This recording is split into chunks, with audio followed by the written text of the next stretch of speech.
নমস্কার বন্ধুরা, simple life with প্রতিমা অন্য একটি ব্লগে স্বাগতম জানাচ্ছি। আশা করি তোমরা সবাই ভালো আছো আর আমিও মোটামুটি ভালোই আছি। দেখো, সকাল সকালে স্কুল যাওয়ানোর জন্য রেডি হয়ে মনে স্কুলে যাচ্ছি। হেঁটে যাচ্ছিলাম, যেহেতু অটো পেয়ে তার জন্য। তারপরে দুপুরের খাওয়া দাওয়া রেডি করবো। দেখো, টমেটো দিয়ে ডিম দিয়ে বানাবো আজকে। পেঁয়াজ আর কাঁচা লঙ্কা কেটে নিচ্ছি। তারপরে আমি কীভাবে বানাই একটু দেখা দিচ্ছি। ফার্স্টে কড়াইতে তেল গরম করে নিচ্ছি, তারপরে পেঁয়াজগুলি ভালোভাবে ভেজে নিচ্ছি। পেঁয়াজগুলি ভালোভাবে লাল লাল করে ভেজে নেওয়ার পরে টমেটোগুলি দিয়ে দিব।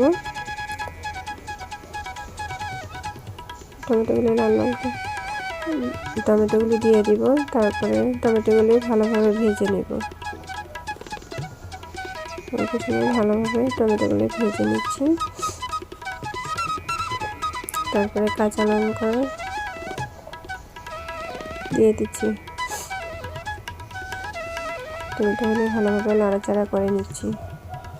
তারপরে নুন, হলুদ, লঙ্কার গুঁড়ো এসব দিয়ে ভালোভাবে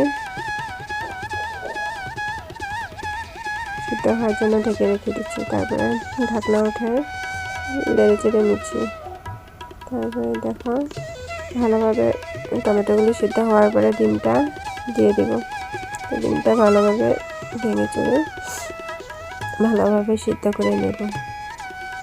দেখো, এটা মোটামুটি কমপ্লিট হয়ে গেছে। দেখো, ভালোভাবে সিদ্ধ হওয়ার জন্য ভালোভাবে নেড়ে চেড়ে নেব। তারপরে ধনিয়া পাতা দিয়ে নামাই নেব। যেহেতু ঠান্ডার দিন, ধনিয়া পাতা দিলে ভালোই লাগে সব সবজির মধ্যে। তারপরে দেখো, ডিম টমেটো রেডি। দেখো, ফাইনাল লুক।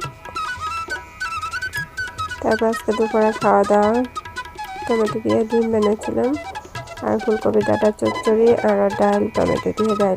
ছিল দুপুরের মেনু। খাওয়া দাওয়া কমপ্লিট করেছি। তারপরে ভিডিওটি ভালো লাগলে লাইক কমেন্ট আর শেয়ার করে দিও। কালকে দেখা হবে অন্য একটি